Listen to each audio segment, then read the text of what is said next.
My name is Christian Basil. Years ago, I had an idea. I got myself a TARDIS. Took it to new places, met a lot of new people, took some great pictures, and talked Doctor Who. From Krypton Radio and the creators of the Hanging With web show, this is the legend of the Traveling TARDIS. Join me on my latest adventures and become part of the legend.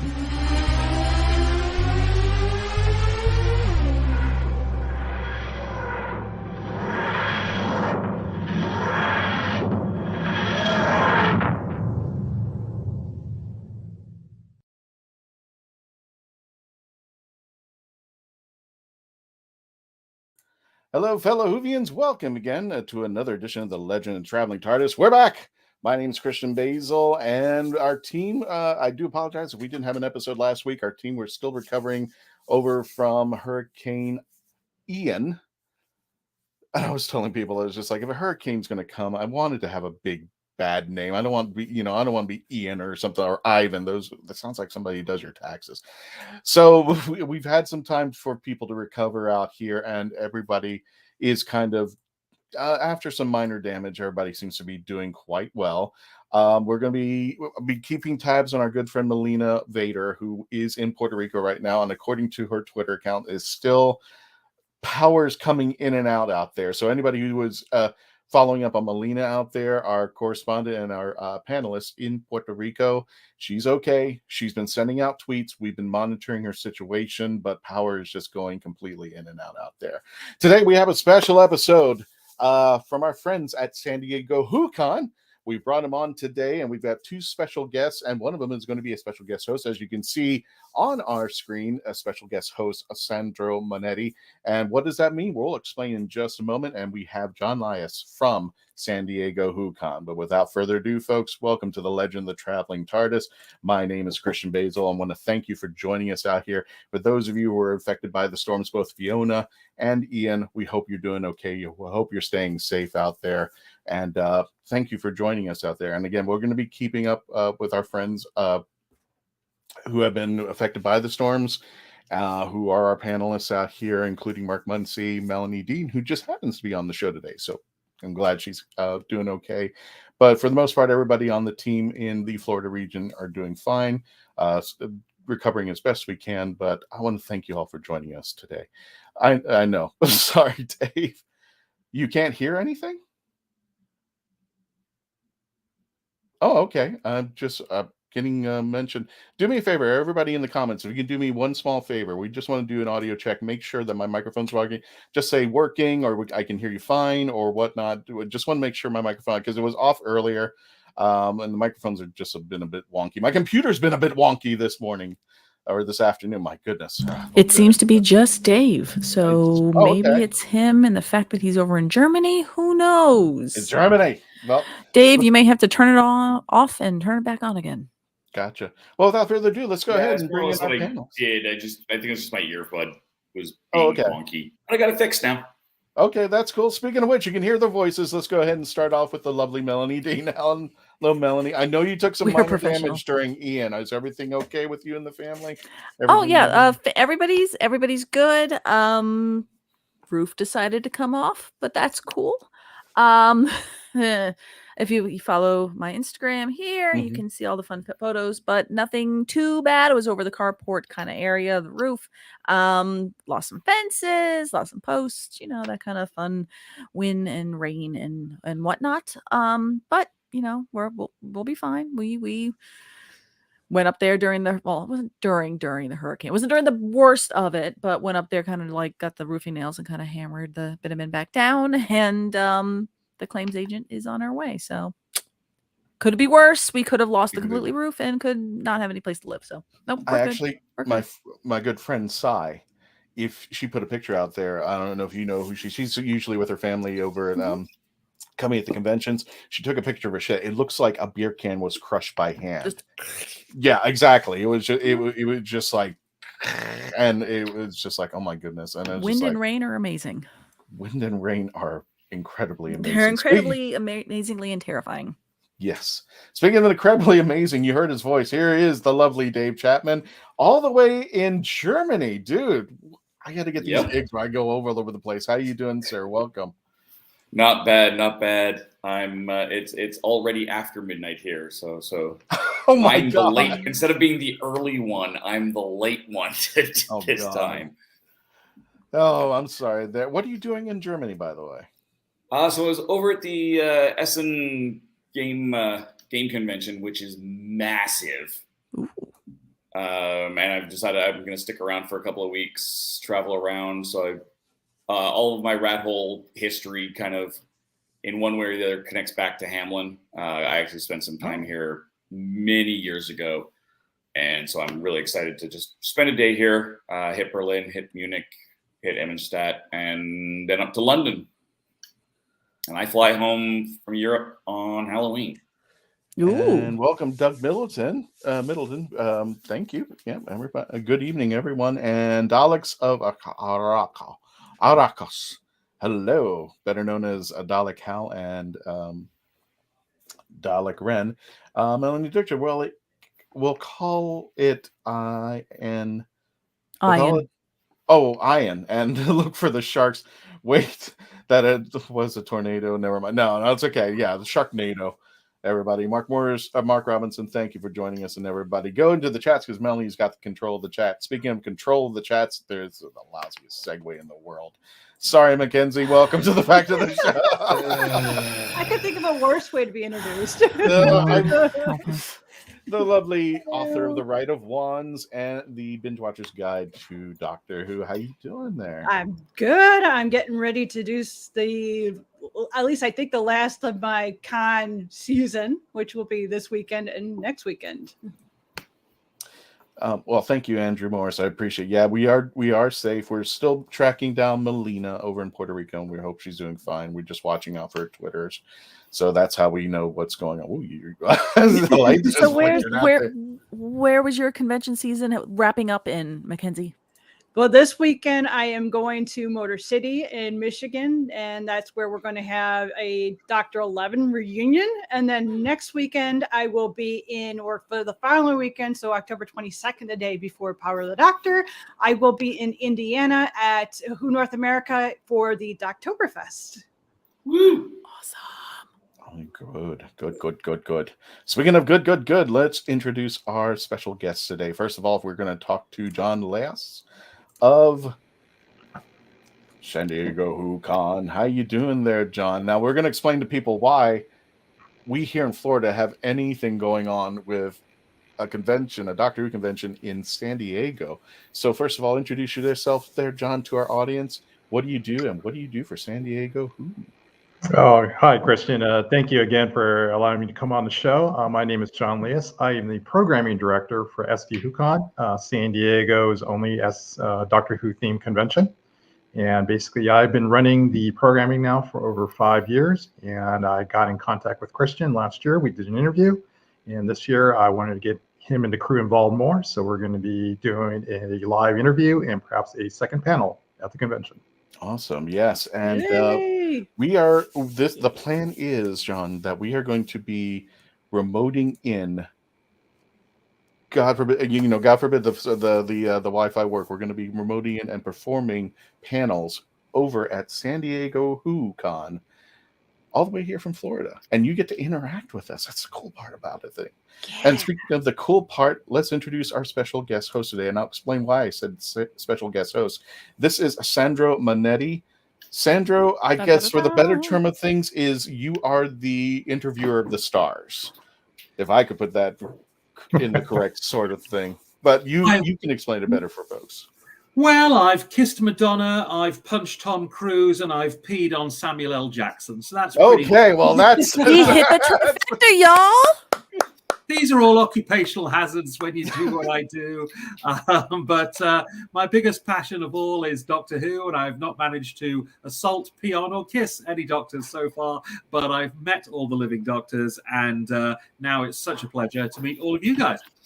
Awesome there, and hopefully that might not be the case in 2 weeks, that you won't be doing any of that on any of them. for those of you just watching us there over at San Diego Who, and yeah, we're hoping that doesn't become the case there. Sandra, hell of an intro. That is true there. Now, for those of you who weren't expecting something a little different here, I'm not going to be hosting the show. Yay! Because we're gonna have real transitions. Really? I can bring myself back. Yeah, there you go. There. Sandro Monetti has agreed to interview us as we are celebrating our 10th year as a social media presence. The day May 19th of 2012 is the day that the Legend of the Traveling TARDIS started, and we started the Saturday prior to Jodie Whittaker becoming the 13th Doctor. That's when the Legend of the Traveling TARDIS podcast had started. It started off as a radio show only, ran for 30 minutes, and our producer said, no, 30 minutes is not enough. And then by the end of the year, we became an iHeartRadio show. And then next thing you know, the following year, just down the line, we became part of YouTube because well, for some reason people wanted to see us. Something wanted to see us, and Garrett was going like, "It's about time people saw you." I'm just like, "No, I have a body for radio," and that's the way I joined the show. And suddenly, the YouTube exploded. The YouTube. Well, there you go. Yeah, there you go, Dave. So for people who are watching, watch this. There you go. Sandro Monetti will be hosting the show. If you have any questions for us, as well as John Below for San Diego WHOCon, please by all means join in the fun, and Melanie is going to be controlling the chat, so I'm just going to be sitting back watching and letting Sandro take over, but we do have questions if you want to ask Sandro anything. And here's one. Sandro, how many pints did you have before punching Tom Cruise, and did you have a kebab afterwards? Nice. Well, thank you. I wasn't expecting to be the one answering the questions, but let me just say that Tom Cruise is probably the nicest guy out of all Hollywood stars, but a bit over enthusiastic. And so when I was introduced to him for the first time, it was a bit awkward because I'm sitting down, I'm freakishly tall, and he's not exactly a giant, but I was bending down and he was reaching up, and as I reached out my hand, I missed his hand and hit him in the face, and he recoiled in horror, and I thought that was the end of me in Hollywood. I thought I would be deported, sent back to England in no time, thrown in Hollywood jail. But Tom Cruise couldn't have been nicer. Once he was able to stem the flow of blood, he said, "Don't worry, man, it could happen to anyone. Great to meet you." So thank you, Tom. And as a result of not being kicked out of the country, I am here to interview the Legend of the Traveling TARDIS team. Now, Andrew, settle down. I want to start by saying happy anniversary. It's an incredible achievement, 10 years since your first form. In this era of entertainment where everything is disposable, anything that lasts a decade is great. You're not only lasting, you're thriving. So the first question is for you, Christian. It's, how do you reflect on all that you've achieved in the 10 years and where you started at and where you're at now? How does it make you feel personally? Oh my God. Answer the man. I will. I didn't. You know what? I'll give you the answer when we hit this commercial break, when we return. Now he segues correctly. Now he does it for the meeting when we effect. return, please continue to stay logged on, tuned in, and I'll answer that question when we get back. Stay tuned.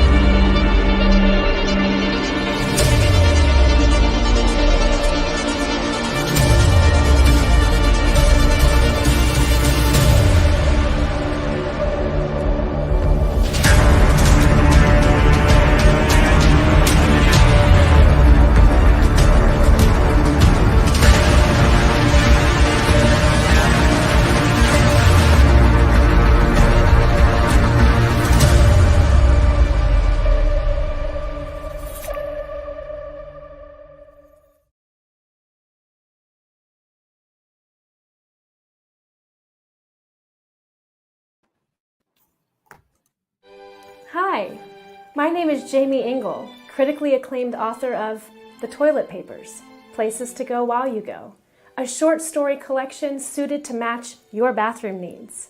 Only have to go a little? No problem. I've got stories under 1,000 words for you. Far from poopin'? I've got you covered, with stories over 5,000 words to keep you occupied, while your latrine stays occupied. And that's not all. The Toilet Papers is endorsed by the fine folks from Squatty Potty, the stool for better stools. But don't take my word for it. See what Dookie the Squatty Potty unicorn has to say on YouTube. You won't be disappointed. Well, I've got to go, but you can grab your copy of The Toilet Papers on Amazon in ebook or print, or get an autographed copy from me at therightangle.com. And don't worry, I promise I'll wash my hands first. The Toilet Papers. You might just stay in the bathroom longer than you need to.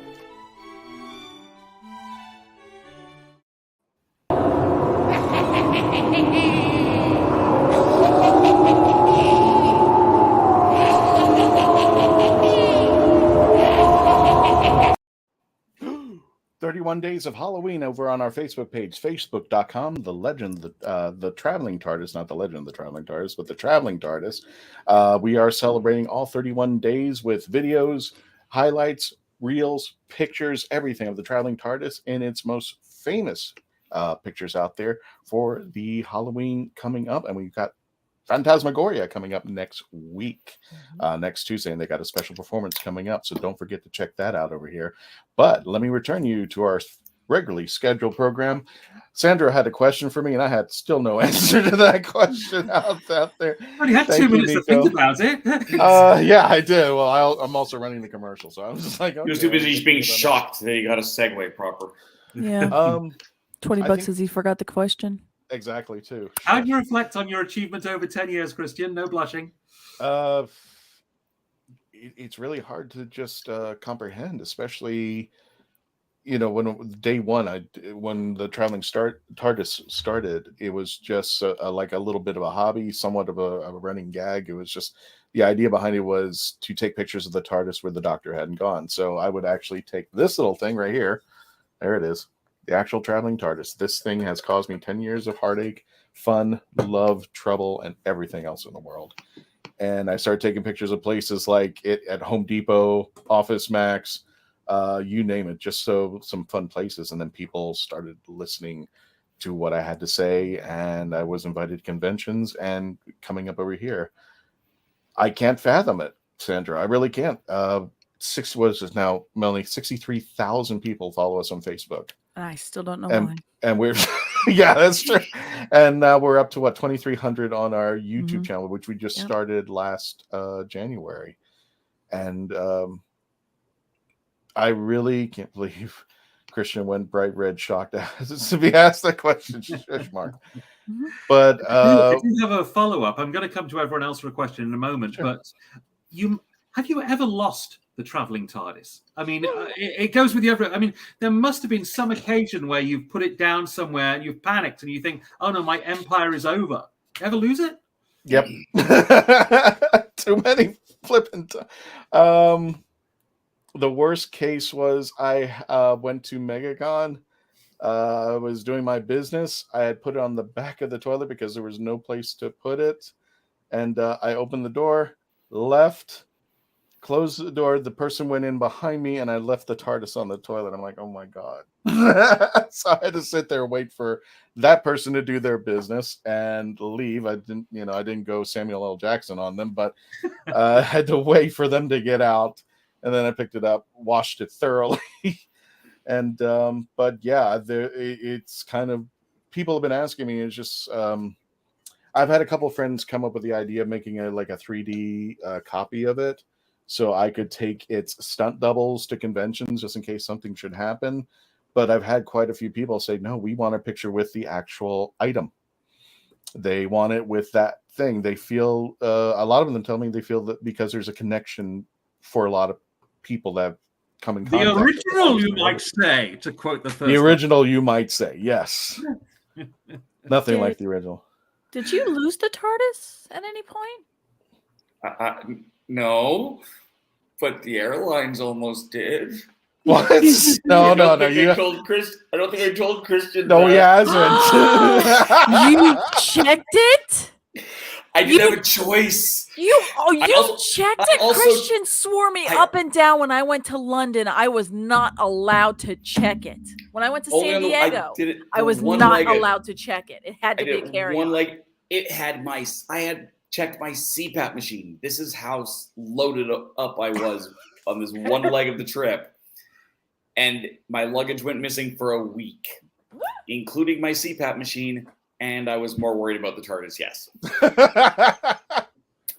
Oh my God. Yeah, it feels weird to lose it, or at least misplace it, Sandra. I mean, yeah, it's the franchise. And you left it on a toilet. you checked it. I mean, unbelievable. I wasn't going to admit that. We didn't say we're the most responsible podcast team. The idea of turning the tables today was so that your audience could get to learn to know you better, and they are right now. They are definitely learning a lot audience more could get to know you, and frankly, they're quite disappointed so far at this lack of.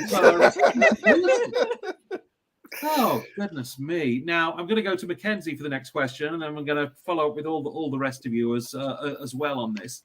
Now, there is a moment in all of our lives at Doctor Who fans where we realize we are totally in love with the show. It's more than just some other TV show for us. It's something we're going to devote so much of our life, hobby, and times to.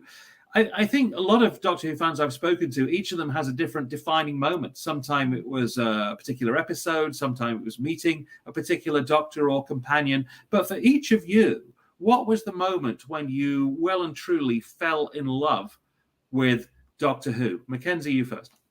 Well, that's a tough question because I don't actually know how old I was when this happened. My dad actually introduced me to Doctor Who during what Jodie Whittaker would have called the dark era, where we didn't see it at all. Mm-hmm. My dad was showing me episodes, reruns of it, I believe, on PBS.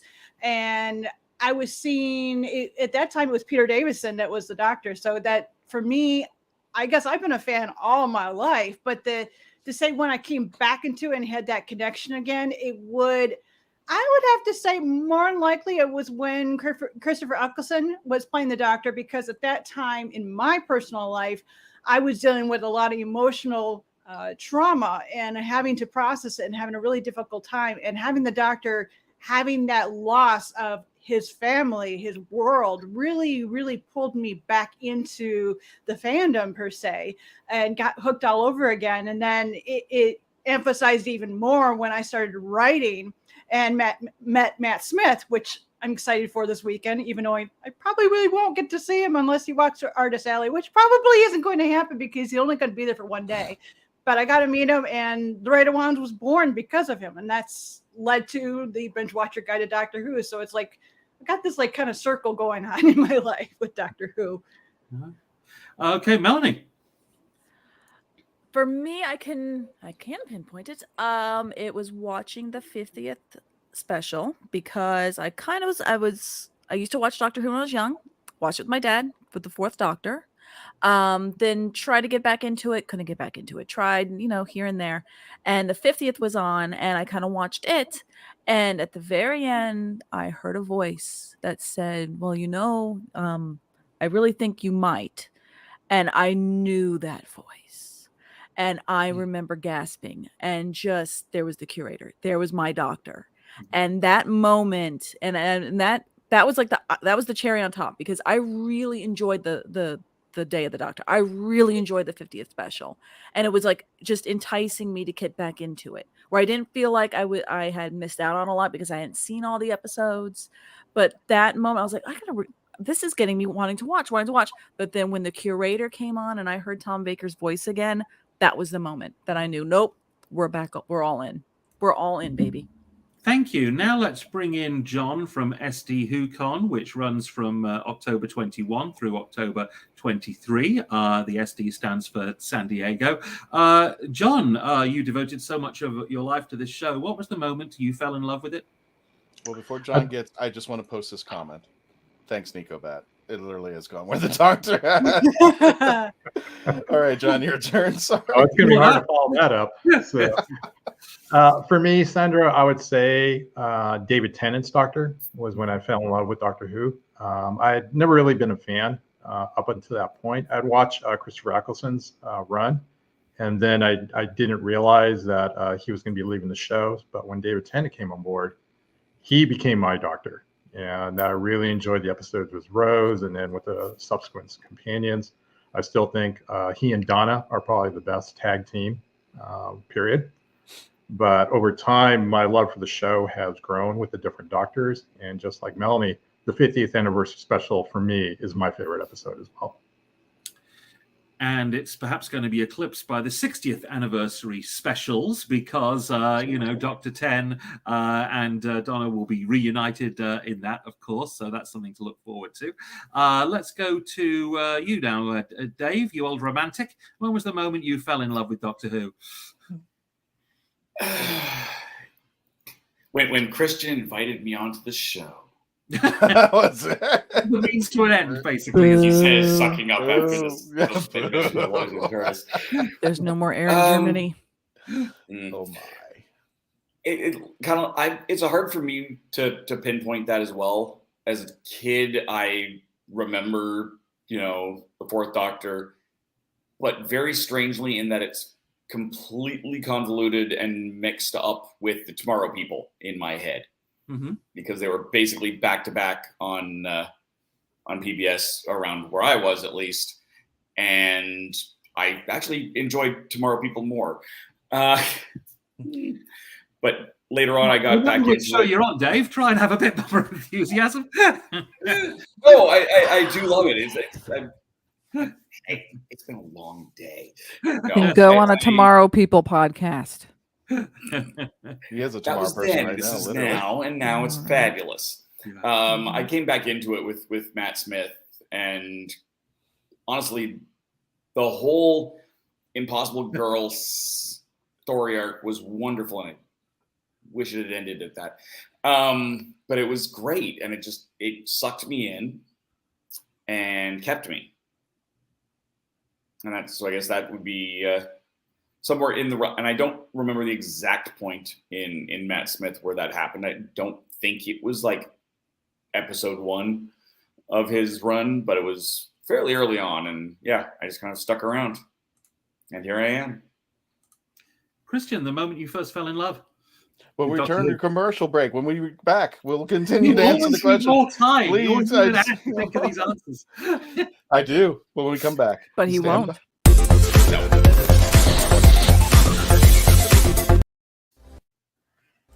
Oh, brilliant! It's hard to believe that in the 56-year history of the greatest sci-fi television show in the English language, there has never been a fan guide to Doctor Who.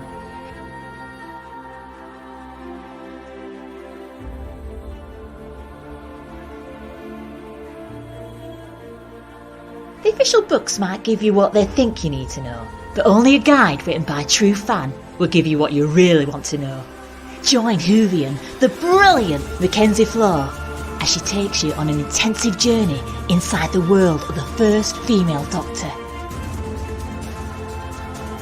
In the Binge Watcher's Guide to Doctor Who, Season 11. Right, let's get a shift on. Meet the Doctor. I'm the Doctor. But not the one you were expecting. All right, sexy. It's time to go home. Doctor Who Velocity, streaming now. We are a touring acoustic duo crashing kitchens around the country. We go from house to house every Friday night, and we create music, we create food, a good time, we stream it live, and we do it for free. So now we're just really kind of like trying to develop it and build a community group that people believe in, then they'll help us. So we played from our rehearsal room. We played from the bathroom. Thankfully, that didn't catch on. I probably played guitar in my room, not for anyone, in front of anyone, nobody heard, for probably about 10 years. And then one Friday night, we played from the kitchen.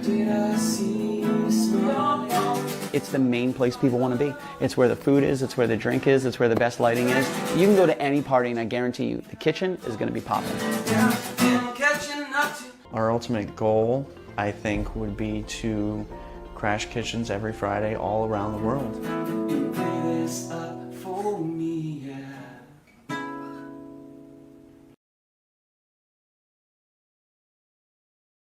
We're back. Welcome to the Legend of the Traveling TARDIS. My name is Christian Basil. We are here with John Leas. We're also here with special guest host Sandro Monetti, who asked me a question. They're both from San Diego WHOCON. I got to get that right. There was this little blip in there.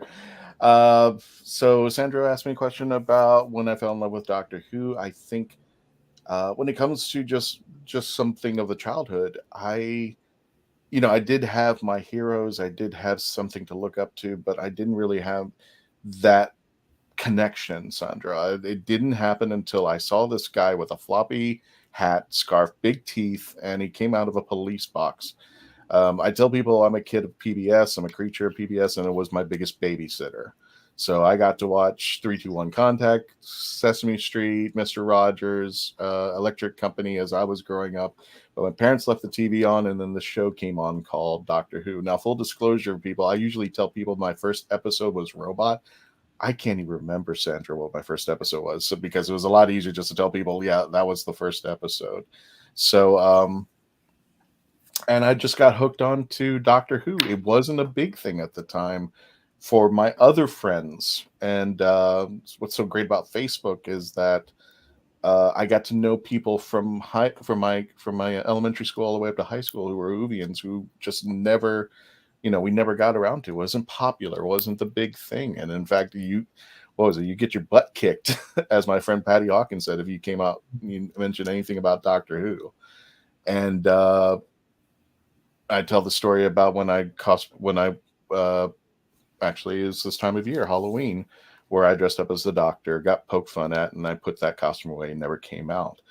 And what I love about going around the conventions is those kids today get to wear those fezzes. They get to pull out their sonic screwdrivers. They get to wear the trainers and the Converse shoes and run around. So when I go to the conventions, my childhood, that kid who had to put up his costume, never get to see the light of day again.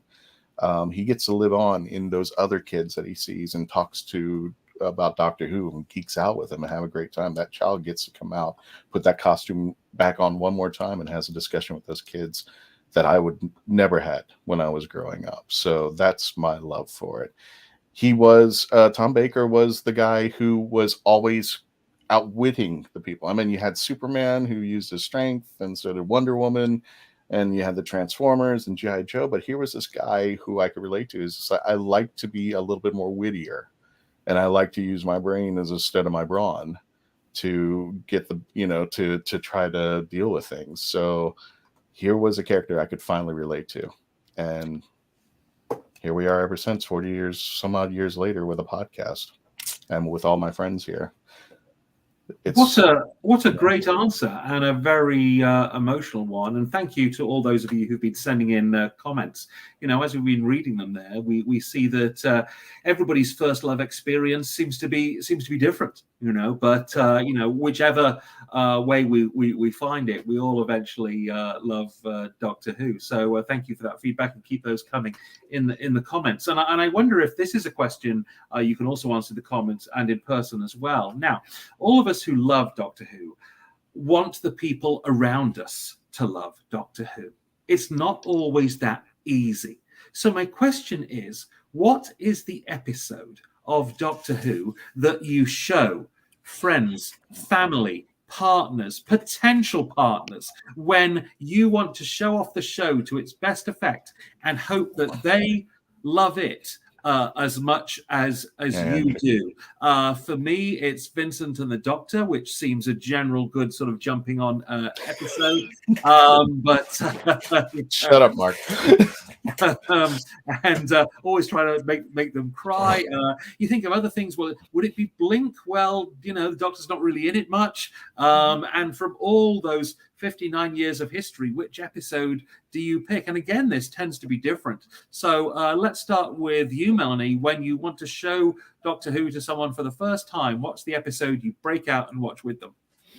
Before I answer that question, it's actually fun. No, I don't mean to interrupt, but we actually had a whole episode about how we would the gateway drug of Doctor Who. So I just want to let you know we actually had an episode with Melanie. It's a panel topic. And it is a panel topic. So Melanie, take it away. What is your because we don't have to really think about that too much because we've said it before. My go-to is always the 50th special because I think it balances enough of callbacks for all the old fans trying to get back into it. I think it's just perfect enough where it's one full episode. It's a good encapsulating episode, so because it's a special, so it's got a good beginning, middle, and end. It's not something where it's going to be episodic where you're like, well, what about this and what about this? If you do have those questions, I'm hooked onto it, I'm going to go find that research myself. But you don't need to know everything in order to really enjoy it. But my little footnote always goes to Vincent and the Doctor because I do have a lot of art. If the friend of mine has an art background or is an artist or an art major, I always go with the Vincent and the Doctor. If that's not it, it's always 50th. Dave? Lately, it's been, oddly enough, the movie, The Eighth Doctor. And part of that is it's a really good transition between old Who and new Who. But also it was filmed in Vancouver, Canada. And so I've got a lot of friends there. So it tends to be, hey, you might recognize stuff. I've been to a bunch of the set locations. My friend had a shop right below and around the corner from several of them. So that has been, for more personal reasons, probably the most recommended of them for me. Mackenzie, how would you baptize a Nuvian? Well, actually, lots of water. Drowned them. Ironically, in this case, it is Under the Lake for Peter Capaldi's era. That is my go-to. I'm appealed to the Doctor when he is a bit more darker. So I always like to go to something that's a little bit more. It's got a little bit of everything. Got that intense, that spookiness. So yeah, Under the Lake. So talking about water was actually very good. It was a good transition. Christian? God, my gateway drug, as far as I would not show this to anybody today. Maybe 10 years ago I would have. But my favorite episode is The Talons of Wang Chiang. It's the most un-PC episode, and I love it to death because it's the best for from what I've seen of Tom Baker. I do love that Eliza Doolittle connection with Leela. It brought in Jago and Lightfoot, which I thought were incredibly great characters, and they even went off to do their own Big Finish episodes. So, but I know today it would not be PC whatsoever, but I liked it. But if I was trying to get people in, I would go with Melanie. I think also I had to feel out, Sandra, what they like. I mean, if they're not into that kind of rom-com thing, I don't know if Vincent and the Doctor would be something I would bring into the mix. I would actually go with Dalek, which is one of my top 10 favorite episodes. It was written by my favorite Doctor Who writer, Rob Sherman, for Big Finish. It's the best of... It's the just watching Nick Briggs do the voice and Christopher Eccleston just playing off while they're in that little, I guess, that dungeon thing. I think it's some of the best acting I've seen in Doctor Who recently. There's some of the stuff, and then there's always Peter Capaldi, and I love it. Rock and Roll Doctor, practically almost anything in his series when he turns into Rock and Roll Doctor, when he starts just having fun with the instead of being the grumpy old man, now he's having a little bit more fun with his thing, the caretaker. which is just a fun episode, had the worst villain. The question was which But I one can run it. episode, not which 20, but still. I would probably go with Vincent and the Doctor, because that seems to be the universal one. I think that is the encompassing best of everything of Doctor Who in New Who, where you have the heart and the brain, and you have you have a historical figure like Vincent van Gogh, and just the way that the companions had played off how Amy plays off with the Doctor, and you could tell it was a good time, and they still had a great monster too. But in the end, you felt bad for the monster instead of, hating this monster for being evil. So it was just a victim of circumstance. I think it was a very powerful episode, and I think that would attract a lot of people. That would be that monologue from Bill Nighy at the end. Yes. That usually is the thing when people don't even have to watch any of the other episode, which I've seen people send clips of that on like Facebook or whatnot. Just watch this and tell me what you think. And I can't tell you how many people are just start blubbering mess. Just, oh my, because it's only made beautiful. better by Vincent van Gogh being in the actual presence, listening to this story, knowing how traumatized this guy was, knowing how his life was, to hear that thing that he needed the most. When Bill Nighy says those things, it really brings the heart into the stories. It's beautifully written. It's beautifully acted. The music on that scene is fantastic as well. And if you're keeping score at home, so far no one has voted for Megalos. Shocker. But let's. You mentioned their Big Finish, the home of Doctor Who audio drama, and at ST WhoCon, one of the people I'll be interviewing on stage at one of the panels is Jason Hay-Gallery, who is among the star guests there, who is the head of Big Finish and a longtime dear friend. And now on to another longtime dear friend, John. You've had a long time to think about this. When you're breaking out the DVDs and you say to someone, "Hey, fancy coming to ST WhoCon? You could learn about this." And what disc do you put in? Oh gosh. My wife and I have talked about this numerous times. She's old school, so she says you begin with the Ninth Doctor and then move on forward. For me, though, I think what I would break out would be the first season of Matt Smith's episodes. I think the 11th hour is probably one of the better episodes to use to introduce new people to Doctor Who. It kind of is written in such a way where you don't need to know the past of what's happened, and you can move forward and then go back. And plus that final scene at the end where he basically cements who he is and basically tells the alien threat that to get off Earth or you're going to be in trouble. That kind of basically, I think that draws people in. That episode also has a special place in my heart because I actually got to watch it premiere in London while I was on vacation that year. Great. Well, that's the past of Doctor Who. Now I'm going to move to the future. Is there time to ask another question, Christian, or is there going to be a commercial break coming up? There will be, but I'll hold it off. We'll go ahead and get to the questions. He'll hold it off so you ask Christian. There you go. Yeah, hold it. Now, each of us, I'm sure, would love the opportunity to be Doctor Who showrunner. It's not impossible. Stranger things have happened in life. We do have fans running the show now. I want to ask each of you, if you found yourself in that elevated position with, at the controls of this whole franchise, what would you do differently? What would you change about this thing you love to keep it moving forward for another 60 years, or to really put your own individual stamp on it? Let's go with no one's rushing to volunteer. So let's go with John, first of all. So if you were Doctor Who showrunner, what would you change about the show?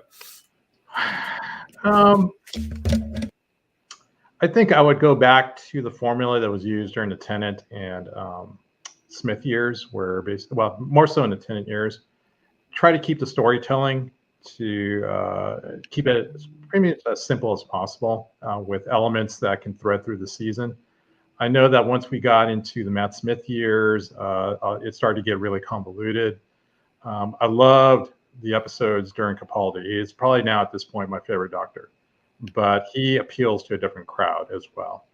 And then unfortunately with Jodie's Doctor, I thought that they focused too much sometimes on historical aspects instead of what made Doctor Who fun for all of us. So for me, it would just be simplify the formula and keep it moving through the season, and just make episodes that really people want to enjoy, just watch and escape for 60 minutes.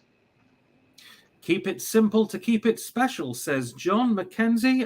They hand you the controls as the showrunner of Doctor Who. What do you do with it?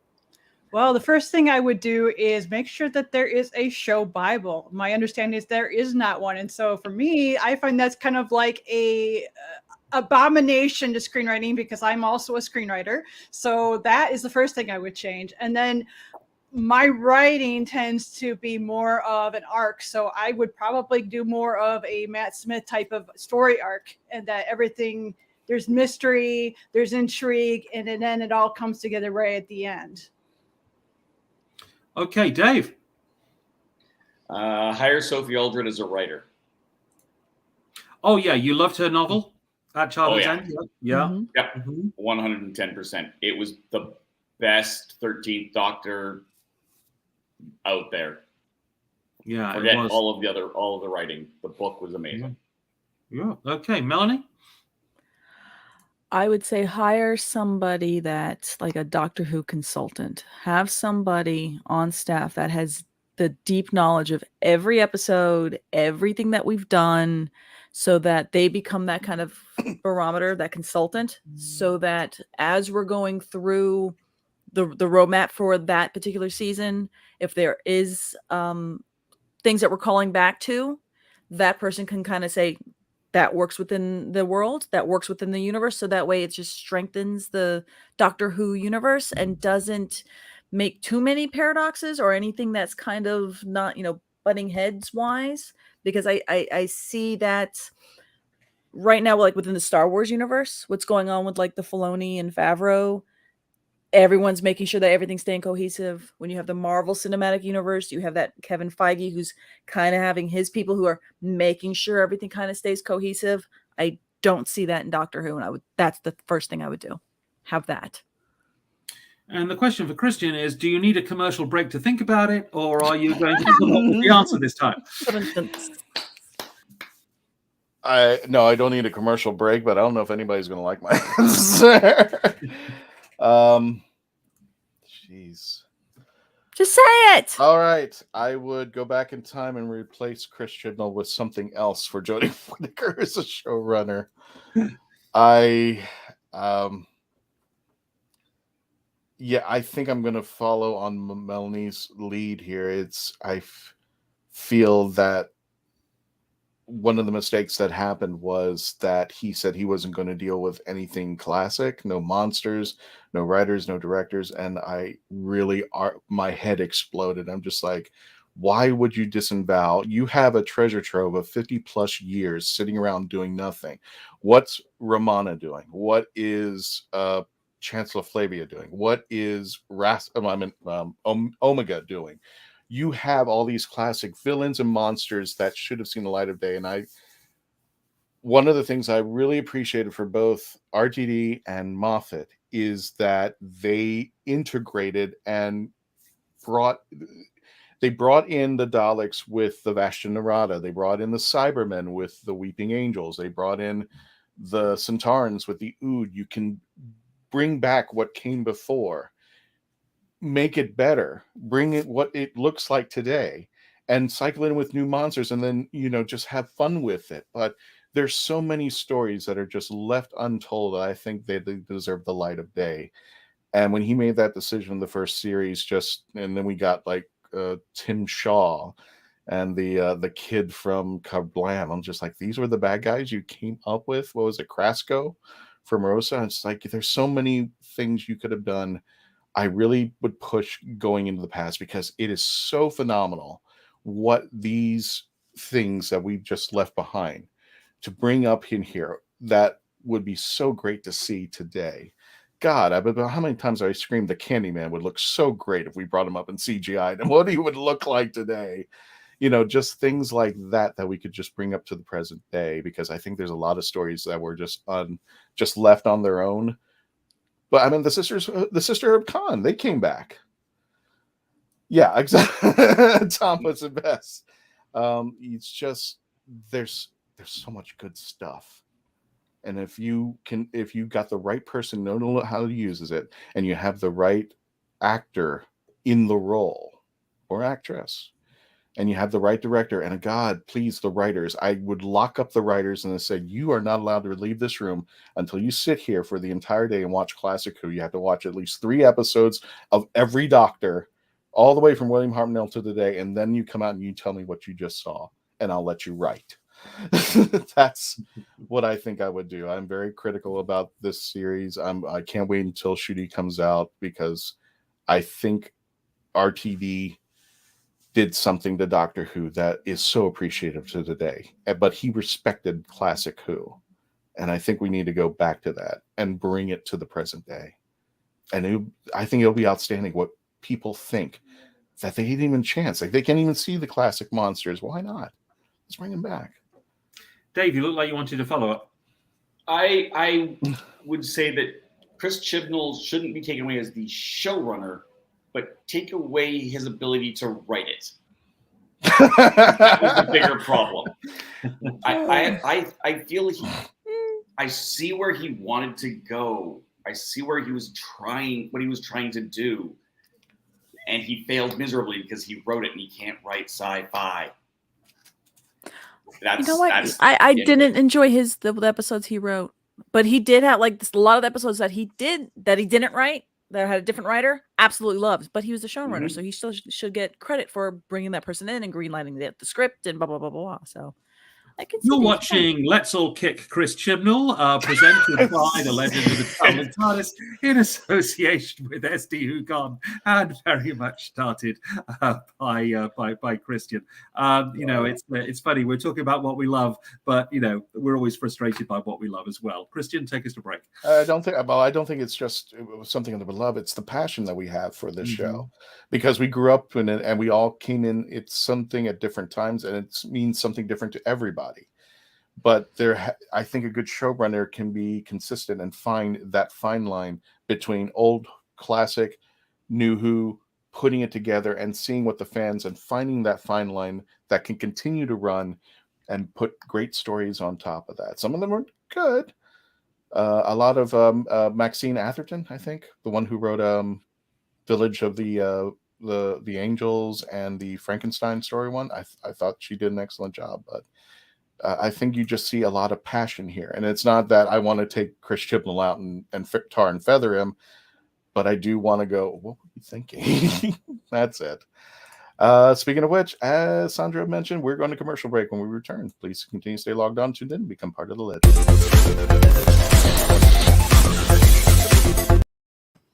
You have more options than ever before when choosing a film, a television or internet series, a book to curl up with, or even a radio show or podcast. Get to know the people who are creating for you.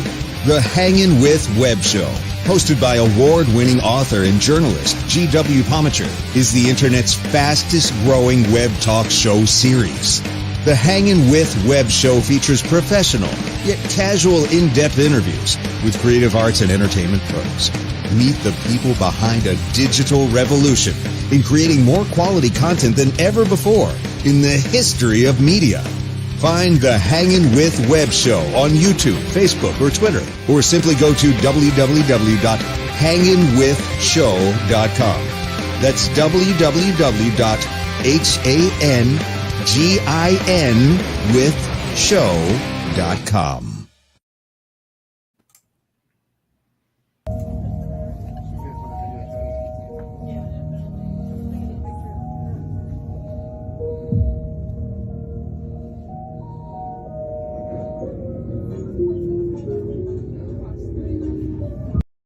I found out something that was going on just lately, and I was kind of a little bit disappointed about things.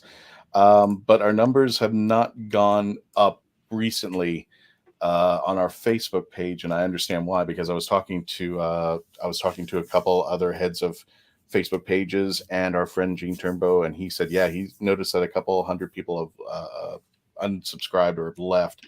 So luckily we didn't take a big hit like that, but we can tell that Facebook is doing a purge of followers out there. So if you got your friends out there, please help us to grow. Go over to facebook.com/the Traveling TARDIS. 63,000 of your fellow Whovians have joined up and are growing, but some of them are getting purged out of there. So please invite your friends out there to join in. And again, this is where the 31 days, the main structure for the 31 days of Halloween are taking place. Pictures, movies, clips from the show, also your favorite past and new past and new Traveling TARDIS pictures you get to see from Halloween Horror Nights. This is the place to go. This is where all your friends can join up out there. And right now, also, don't forget, hit that subscribe button, hit that notification bell, and don't forget to hit the like button, because this helps the algorithms get up there. My name is Christian Basil, and welcome back to the Legend of the Traveling TARDIS. Today, again, we have our special guest host. Oh, there we go. Special guest host, Sandro Monetti. Sandro, just before you ask, I know you got to run. Where can people find you, and tell us a little bit about yourself, about your career out there, so people can find you and follow you on your social media? Certainly, you can watch me on CNN International and BBC World News talking all about the entertainment business. You can find me on all socials at Sandro Monetti, and you can read my book, Confessions of a Hollywood Insider, where I talk about the 100 biggest stars in the world and how I embarrassed myself in front of at least 75 of them. Find about the time I asked Britney Spears out on a date, how I got into an argument with Donald Trump, and plenty. That doesn't seem to be a hard thing for people, Liz. Capaldi stole my crunchy candy bar. So it's all the and my run-ins with the doctors are in there as well. And I have also been hosting for the last few years at San Diego Comic-Con a panel called The Future of Doctor Who, a fan panel that we also replicate at SD WhoCon coming up. That's our panel this year is going to be October 22 at 4 p.m. on the Saturday the 22nd. And those panelists always campaign for there to be a Doctor Who theme park, because here in California, of course, we have Star Wars Land at Disney. The Marvel characters are now in California Adventure. The BBC clearly missing a trick, still yet to put Doctor Who in exhibitions, yes, but theme parks, no. So I want to close my little section of the show by asking each of you what Doctor Who ride or attraction you would like to see in a Doctor Who theme park. Mackenzie, you're smiling. I know you've given this a lot of thought. Let's start with you. Well, hang on a second, Sandra. We actually had 3 episodes we've done on that. So, oh, for goodness sake. We cover everything Doctor Who, but Mackenzie, take the floor. Tell us where you would your theme park. For me, I'm going to answer similarly to how I did on the episode, and is for me, I would have a whole entire like a themed park like Universal Studios. And maybe not necessarily in California, maybe it'd be in Orlando, where you have Universal Studios where they've got all the other Marvel and Potter and all that, and have a whole entire area just designated to Doctor Who. I'm not a big fan of roller coasters, because I have a big fear of falling out of roller coasters, because I did fall out of a roller coaster and it really hurt myself.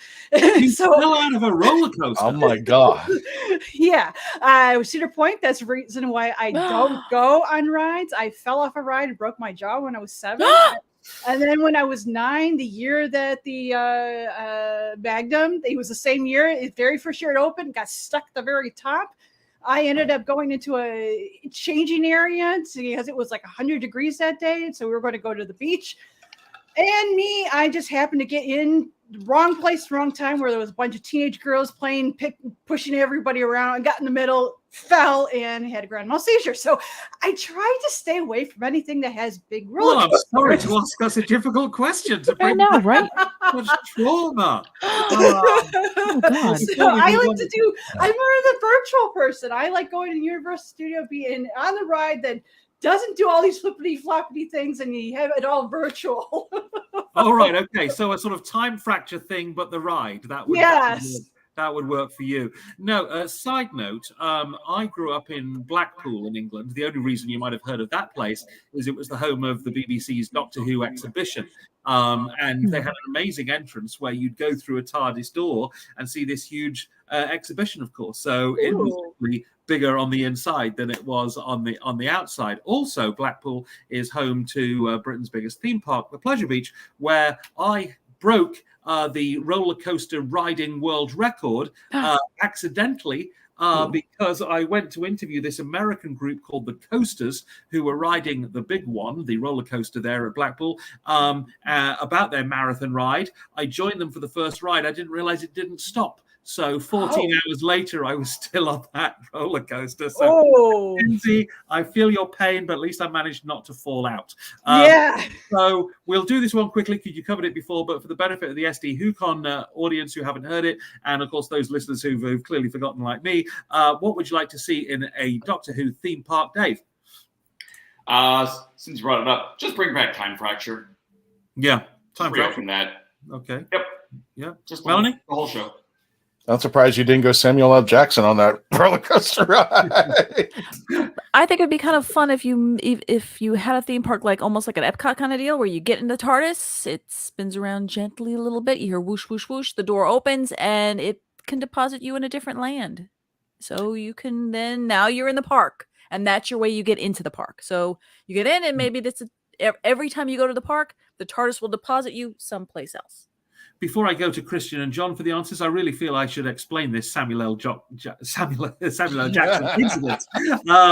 So basically, I found myself at a urinal next to Samuel L. Jackson. This is your life in Hollywood, I suppose. And I broke the bro code, which you're supposed to stay focused and not look at the next person. But I saw it, Samuel L. Jackson. I was so starstruck, I turned to him, and as I did so, I turned my body and ended up peeing on Mace Windu's shoes. So sorry about that, Sam. May I just take this opportunity to apologize. Hope you'll come and guest star in Doctor Who sometime and won't hold it against me. I'm going to go to Christian, and then I'm going to go to John, who's going to be taking over from me in this last segment. Didn't pull out his Christian, purple lightsaber and take you out, huh? What should be in the Doctor Who theme park? Exactly. First of all, if anybody from Universal Studios is listening to this, I think you should do a whole year just on Doctor Who. The Dalek Asylum, the Cybermen conversion chamber, the Weeping Angels, Sally Sparrow's house. You could do all multiple haunted houses for Doctor Who out there. But I think it just seems to be such a happy marriage that it should, wherever it is, I think, should be next to Harry Potter, because a lot of the actors who were in Harry Potter were also in Doctor Who. I think 30 plus actors, and just a lot of them. Yeah, just for most of it. Yeah, including David Tennant. Plus, I was told that a lot of the cast members, no, that's not the word that they use. I forgot, team members over at Universal Studios, if they're working in Harry Potter, most likely they're also Whovians as well. So I think that would be great. I also like the idea of a photo op where the TARDIS materializes in different places throughout the park. So the TARDIS could end up over by Marvel, and the TARDIS will end up in Jurassic Park, so that it kind of has this moment. It'll just disappear. There'll be this smoke and it goes under, and then the TARDIS appears over in Jurassic Park and get a photo op with it over there. I just, there's so much you can do with it. I also thought of a ride where it's kind of like a motion-based simulator, like Mackenzie had a virtual ride, but you get to pick the Doctor who you ride with. The audio on board would be playing the Doctor that you would choose. So yeah, it would be. So Ramona said, "Never cross the streams." Yes. So Sandro, thank you so much for joining us. And this actually will end the audio version of The Legend of the Traveling TARDIS. For those of you at San Diego Comic-Con, if you are watching this, if you just happen to be watching this particular episode, at San Diego WHOCon, please stay on, because we're going to spend another half hour talking to our friend John, who's going to be talking more about the convention that you're at. So thank you all so much. Sandro, thank you for joining us. You can catch Sandro, you said CNN International. And yes, and at a TV screen near you. And it's the end. but the moment has been prepared for. And the link is provided to Sandro's IMDb if you want to check him out and what he's doing. You can keep up with him down here on the YouTube channel or anywhere. I believe it's posted on the Facebook page as well. So, Sandro, thank you so much. Everybody, stay tuned. We're going to continue our discussion with John in just a moment, but we're going to go ahead and end the audio version right now. For those of you who not familiar with our audio version, you can join us on iHeartRadio, sci-fi-radio.com, Spotify speaker, Podbean, wherever you listen to your favorite podcast. And those of you who just joined us on the audio, thank you so much. Everybody else who's watching, please stand by. Here we go into the after party.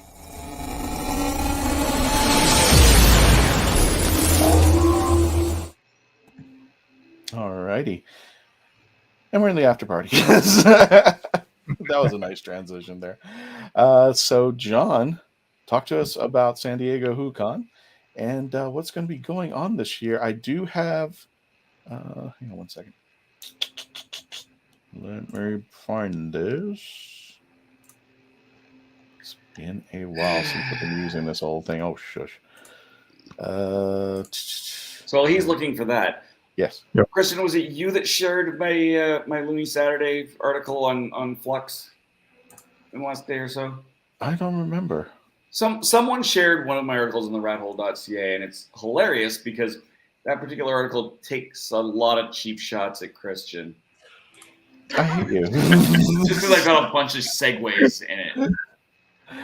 Well, John, I've got your website over here, and everybody, you can go now. Let me go ahead and bring up the website. It is sdwhocon.com. That's SDWHOCON.com.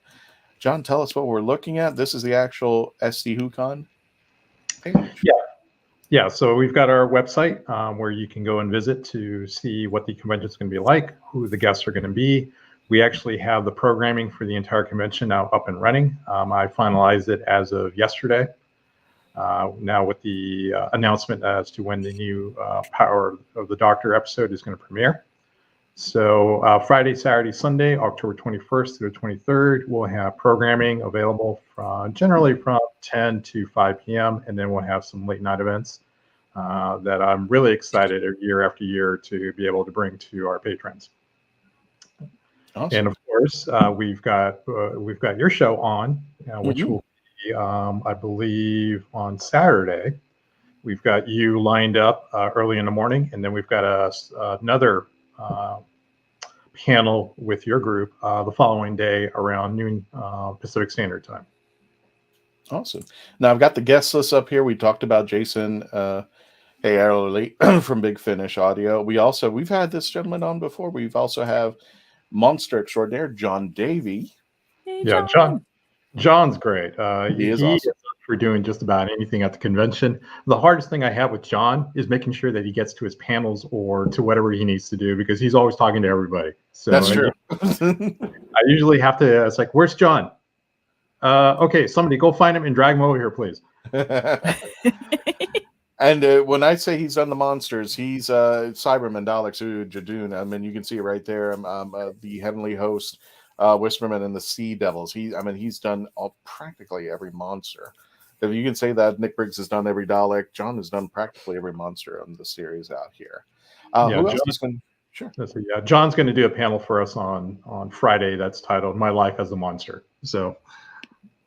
What other guests we've got coming up? Mark Biaggi, love Mark. He's an actor, voice actor extraordinaire. I mean, there's just about anything that Mark doesn't know how to do.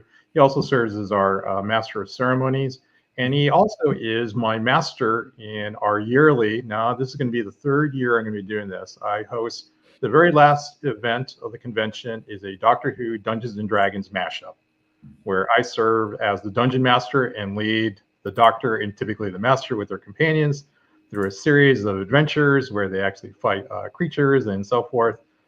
We also have an outfit, Idiot's Lantern, performers at Extraordinaire as well, who usually do a show at Gallifrey 1.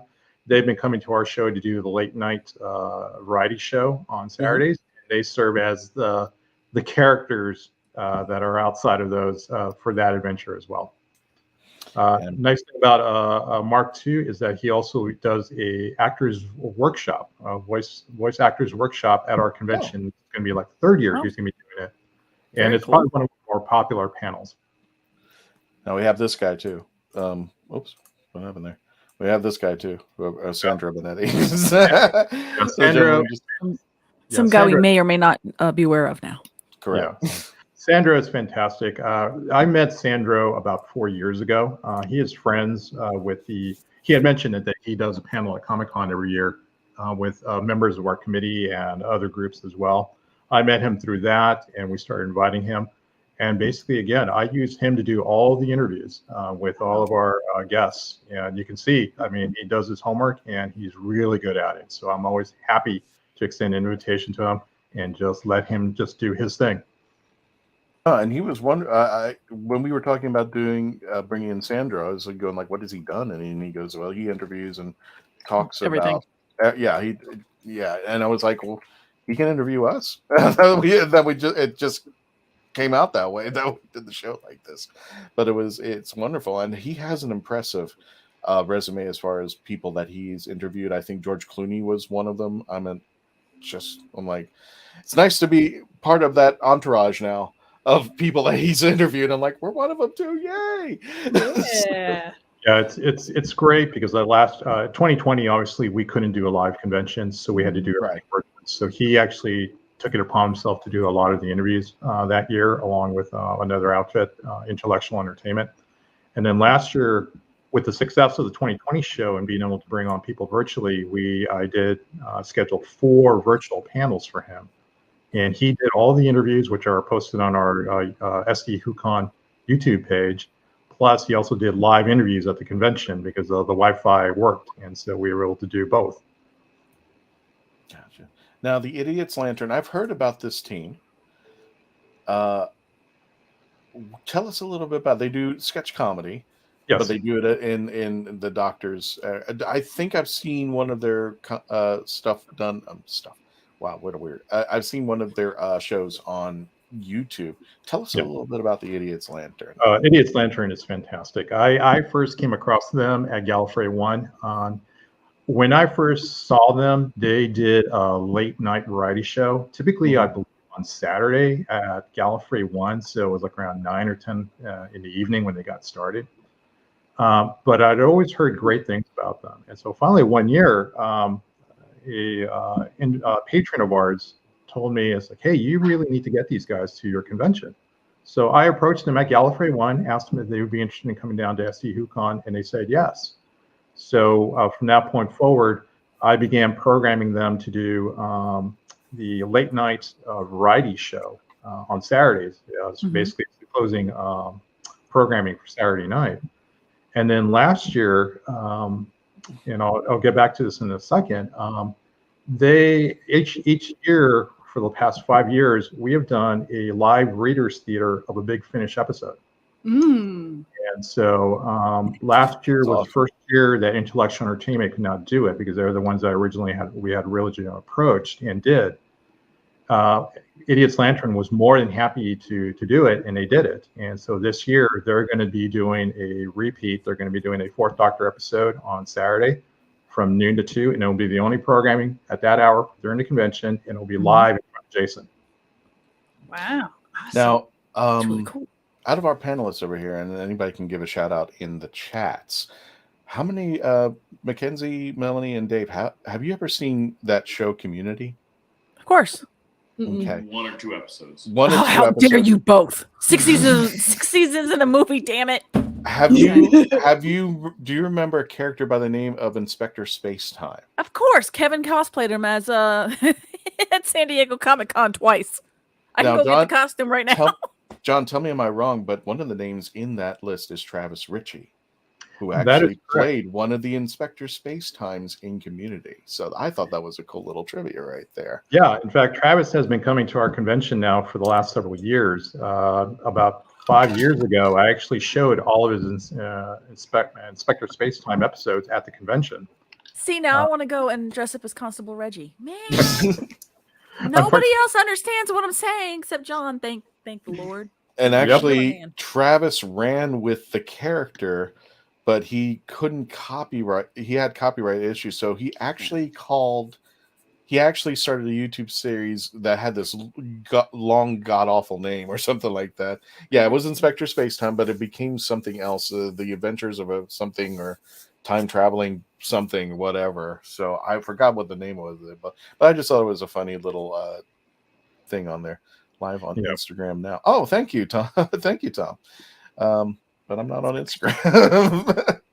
So again, for those of you who are in the San Diego area, please check this out. It's happening in 2 weekends from now, not this weekend, but the following weekend.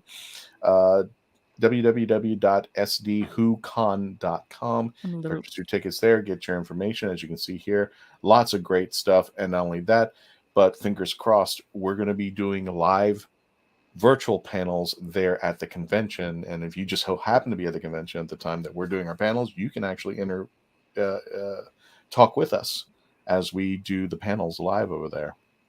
So I'm literally on Delta right now just for the thing. I know, yeah. And then, like, everything good is sold out. I'm like, how many points do I need? It gets even better because I remember this guy, Maybe Doc next year. Phineas. Yeah. If I'm not mistaken, Doc Phineas was on Pawn Stars. Yes, he's been on a variety of different things. I think most people nowadays associate him with Pawn Stars, but he's been coming to our convention since the very start. He's good friends with the chair and her husband, so he has a standing invitation to come every year. And he is just like John Davey. I have to drag him to wherever he's talking to somebody or just strutting around all over the place. And so, but when he's on, he is on, and he's a wonderful performer. Remember why you're here. We also have Shauna Halflin.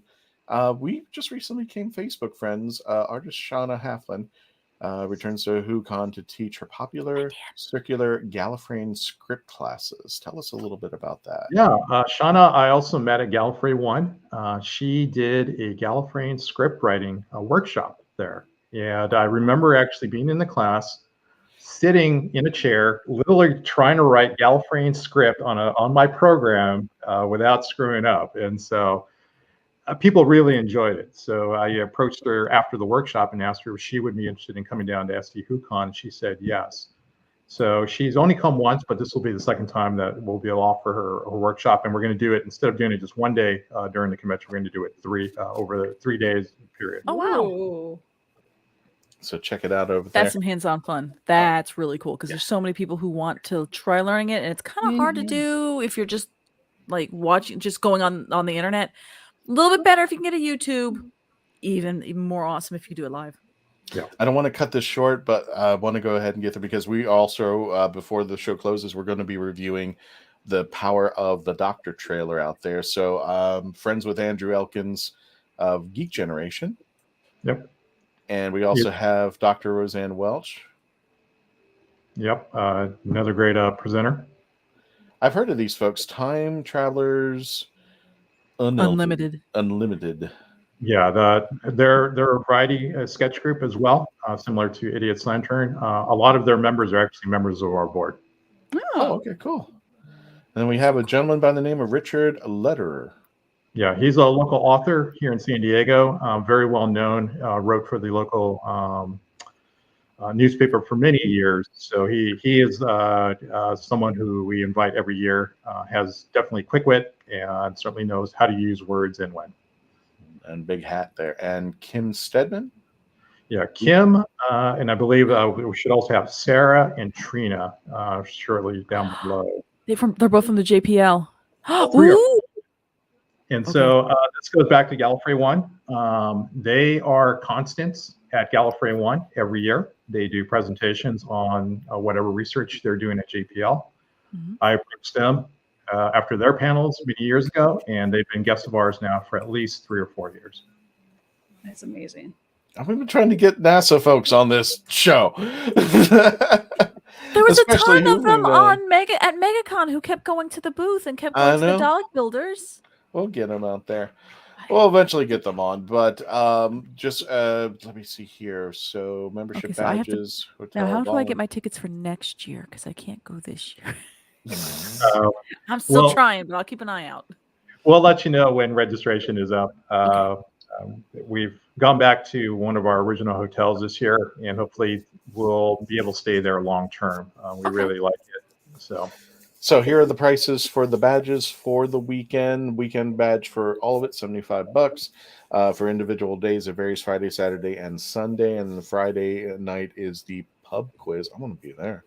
Yeah. So let me, if I can, just talk really quick about some of the live events. The pub quiz is our standard event for Friday night. So basically, as you can imagine, food is involved. There is an entry fee, but food, drink, and trivia all over the place for several hours.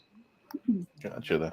So without further ado, John, let's go ahead and again, folks, www.sdwhocon.com. You can also catch us when we do our virtual panel. If you happen to be out there and you can interact with us, praying that the Wi-Fi holds up over there out there at SDWHOCon. But let's go ahead and pull up the trailer for The Power of the Doctor. Let me go ahead and take the banner down. Hang on 1 second there. Melanie, do you have the trailer up and ready? Go for it. I'm working on it. Give me just a moment. No problem. While you guys because I don't accidentally pick up the Delta thing saying flights results to San Diego. You haven't yet, please like, share, comment, and subscribe on our YouTube channel. Okay. Oh, there we go. Here we go. Let's take it away.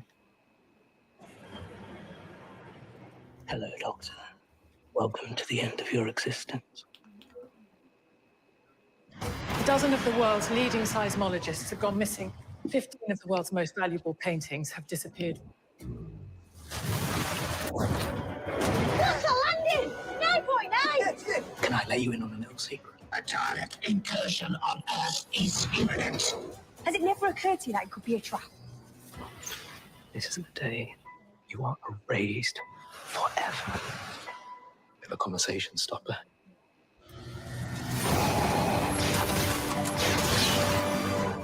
It's incredibly dangerous. It was a really bad idea. Anything could happen. I don't want it to end. Yes!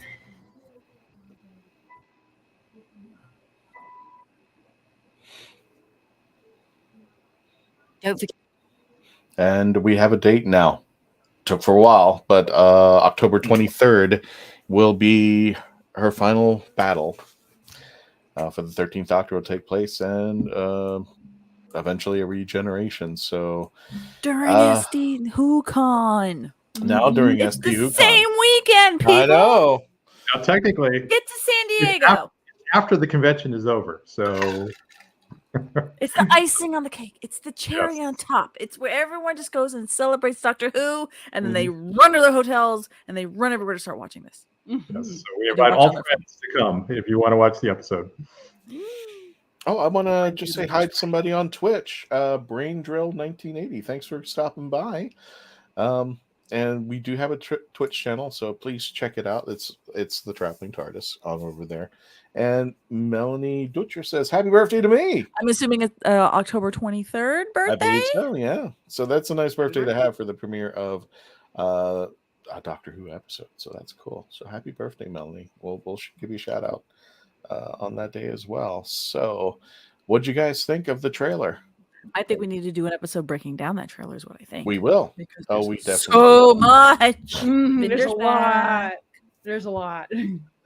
There's a lot. The building exploding that had the unit logo on there, so they're back. They now have a headquarters, or they did. Wah, wah, wah. So we know. So we know that. We know that the story of the Flux is going in there. That one guy from Flux is in there. I saw him pop up. Of course, Sophie Aldred and Janet Fielding are reprising their roles of Tegan and Ace, which is very exciting out there, and I'm very excited. Plus, I swear, I hope they wash that astronaut suit after every Doctor has ever used it. I hope she at least puts it in the cleaners every now and then. So, yes, and I did see that, Andrew. There are 2 TARDISes in one of the clips. If you actually hold the clip out there, somebody had posted it. there are 2 TARDISes. So that's going to be interesting on how that's going to play out at the end. Plus, the Master trying to take the Doctor out of existence. It's not the first time that it's happened, but this is an interesting tale. What are your projections of what's going to take place? What are you excited most about? What's going to be happening? What gets you going on this one? More Master. Master is amazing. Yeah. Mm-hmm. We're getting more Master. I'm probably going to be overjoyed at parts. I'm probably going to be disappointed at parts. And I think we're going to get a decent episode. Yeah. I like to set the bar low because then I'm very happy. Do you think lowish? Lowish.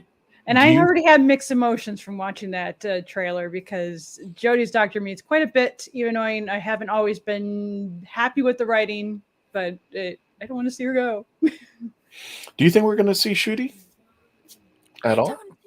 I don't know, because I've heard that he has not filmed anything. So I'm thinking not. I heard that that Jodie might regenerate into the 10th Doctor again. Mm-hmm. So who knows? Christian's prediction of and him praying to the universe that she go into the 8th Doctor, it's gonna end up being the If I'm right, I will scream. It's gonna be the 10th Doctor. I'm gonna laugh because that's what you wanted. You wanted. We now finally get the 8th Doctor, and then she did. Yeah, no. Well, I was always saying, wouldn't it be a cool idea, John? I came up with this thought when she regenerates repeatedly. Wouldn't it be cool if that. What will happen is she'll start her regeneration. She'll put her arms out, and all of a sudden you'll see the regeneration, and then all of a sudden it goes dark, and then you hear something to what sounds like a war is going on, but it's completely dark. You hear 2 guys bickering over each other, and they said, "Oh, we found the Doctor," and then all of a sudden we found the Doctor, and then they pull this tarp off, and it's the 8th Doctor. And we finally get Paul McGann 3 or 4 seasons of his run, but it's not just that. The 3 or 4 seasons are going to run together to somehow make it so that the 8th Doctor meets up with the 14th Doctor. So there's kind of like this, we're going back, but then we're moving forward at the same time. So the 8th Doctor, and the reason why I wanted to do that was to give the 8th Doctor a couple years. Mm-hmm. And meantime, we could build up to what the 14th Doctor is. What's going to happen? Why is the 8th Doctor involved? What's this leading up to, kind of deal? And then there you go. We're getting more 10 asterisk, maybe question mark. I don't know. How many footnotes you want to put on that one? And Donna, so I'm just excited about that. Yeah. That's the and fun we get part. to see Wolf one more time, which is amazing. Mm-hmm. That's why I'm also mixed emotions because of going to see him for the final time. Mm-hmm. Which honestly, I think that because I know personally when they said that Bernard Cribbins was filming, and it was everybody kind of had that. Why are they doing it out of order? Blah blah blah. So now it kind of makes more sense of maybe that was them going, look, I have the script. This is what I want to do, but we might want to push this sooner than later because sometimes life gets in the way. And bless his soul, he decided I'm going to go work and kept on going. So I'm kind of excited to see. I'm excited to see the 10th Doctor. So I'm and Donna, but still. There's a rumor going around. I haven't really confirmed this, but one of the Doctor Who social media said that Graham is going to make an appearance. I saw that. That is confirmed. That is confirmed. So Graham is going to confirm. Yeah. Okay. Yeah, because I saw another YouTube kind of breakdown, and they said that Graham's supposed to be in this, and that they mentioned it was confirmed, but I didn't see. Every time I paused this trailer, but I'm wondering, is it going to be like a flashback or a memory or something like when she's regenerating? What her thoughts go to at that moment? What would Graham say at this moment? I'm curious if his character's coming back or if he's going to come in another form or iteration. He'll be a frog like Grace. Which I don't care what anyone says. I love the hell out of that mirror episode. I thought it was awesome. There is a theory that's going around, which I kind of like the idea, where it's Graham from another universe, and that instead of him leaving with Tossin Cole's Ryan's character, he ended up staying with the Doctor, and so this is why there's 2 TARDISes, because the master pretends to be the Doctor, gets Graham, brings him into this universe. So that should be interesting if that theory actually turns out to be true or not. Are we going to see the Ruth Doctor? That's a Oh God, I Yeah. hope so. I hope so. That's always a possibility with those two Damn it, Chibnall. TARDISes. You've got so many loose threads all over the place. I don't know if we're going to he see could- anything, or you just went, could I be- forgot he about could maybe That's why there's there one needs too. to be a show Bible, because there wouldn't be this issue if there wasn't a show Bible. It's the only show I've heard that doesn't have a show Bible. I'm like, how can you not have a show Bible? Goodness sakes, more Eighth Doctor, yes. John, thank you so much for coming on here. And everybody, if you're watching this from San Diego, WHOCon, thank you for joining us. I hope you get to explore more episodes of The Legend of the Traveling TARDIS. Don't forget to subscribe on our YouTube channel, our Facebook page, help our channel grow, as well as if you haven't already, I know you have a YouTube channel as well. Tell us a little bit about your social media, John, before we go, and let people know where they can find you, as well as our SD WHOCon site has all our social media links. The one I'm most familiar with is our YouTube page. So you can just find that by Googling SD WHOCon YouTube. And that will have panels that we've had over the last several years for people to view. And we also have a Twitter and a Facebook and I believe an Instagram page as well. Awesome. And check out their social media. Don't forget